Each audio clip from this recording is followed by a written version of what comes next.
ഞങ്ങളാരും ഈ മലപ്പുറം ജില്ലാ വിഭജനത്തിന് തത്വത്തിൽ എതിരൊന്നുമല്ല. പക്ഷേ അതിന്റെ പിന്നിലുള്ള അജണ്ടകൾ എന്താണോ എന്നുള്ളതാണ് പ്രധാനപ്പെട്ട ചർച്ചാ വിഷയമാകേണ്ടത്. ആ ചർച്ചാ വിഷയം നടക്കുന്നില്ല എന്നുള്ളത് കൊണ്ടാണ് ഞങ്ങൾ പറഞ്ഞോളൂ. ഈ എന്താണ് ഈ മലപ്പുറം ജില്ലയെ വിഭജിക്കണമെന്ന് പറയുന്നതിന്റെ പിന്നിലുള്ള അജണ്ട എന്നുള്ളതാണ് പ്രധാനമായി നമ്മൾ ചർച്ച ചെയ്യേണ്ടത്. താങ്കൾ തന്നെ സൂചിപ്പിക്കുകയുണ്ടായി, മലപ്പുറം ജില്ലയിലെ അനിയന്ത്രിതമായിട്ടുള്ള ജനസംഖ്യാ വർധനവിനെ പറ്റി സൂചിപ്പിക്കുകയുണ്ടായി. ഈ മലപ്പുറം ജില്ലയെ പറ്റി നമ്മളൊന്ന് പഠിക്കുമ്പോൾ 1969 EMSന്റെ സർക്കാരാണ് മലപ്പുറം ജില്ല രൂപീകരിച്ചത്.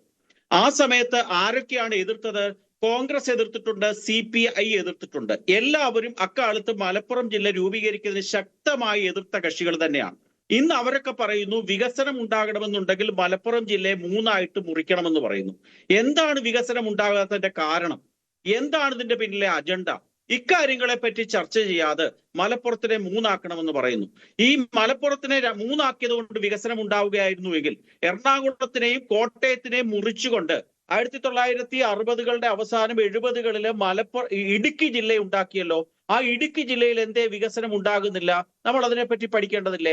അതുകൊണ്ട് ഇത്തരത്തിലുള്ളൊരു വിഭജനം ഉണ്ടാവുകയാണെങ്കിൽ റവന്യൂ പരമായിട്ട് കുറെ സർക്കാർ ഉദ്യോഗസ്ഥർക്ക് സ്ഥാനമാനങ്ങൾ കിട്ടുമെന്നുള്ളതിനപ്പുറമായിട്ട് യാതൊരു വികസനവും ഉണ്ടാകില്ല എന്നുള്ളതാണ് യാഥാർത്ഥ്യം. ഇപ്പോൾ ഭരണപരമായി ബുദ്ധിമുട്ടുണ്ട്. അത് നേരത്തെ കുറച്ച് മാസങ്ങൾക്ക് മുൻപ് ജില്ലാ കളക്ടർ തന്നെ ഇക്കാര്യം വ്യക്തമാക്കിയിട്ടുള്ളതാണ്. ഭരണപരമായ ബുദ്ധിമുട്ടുകൾ അദ്ദേഹം തന്നെ ചൂണ്ടിക്കാണിച്ചിട്ടുള്ളതാണ്. അഡ്വക്കേറ്റ് അനിൽ വിളയിൽ.